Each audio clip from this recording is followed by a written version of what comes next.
Mesyuarat berkaitan Perjanjian Malaysia 1963 MA63 pada Isnin ini dijangka membincangkan penyaluran baki bayaran interim pemberian khas berjumlah RM900 juta kepada Sabah.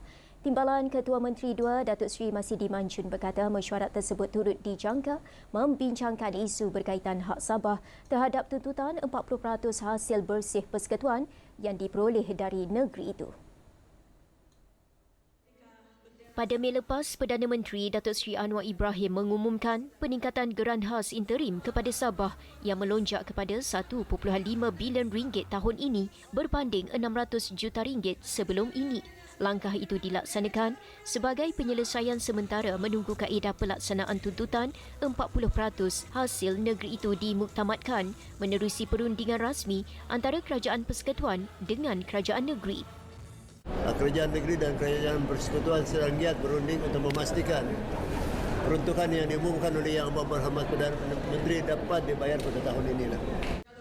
Beliau berkata kepada pemberita selepas merasmikan Majlis Bulan Kebangsaan Hari Sabah dan kempen Kibar Bendera 2026 pada Sabtu. Persidangan Dewan Undangan Negeri Sabah pada 20 Julai dimaklumkan bahawa kerajaan negeri telah memohon supaya baki RM900 juta disalurkan sepenuhnya pada tahun ini.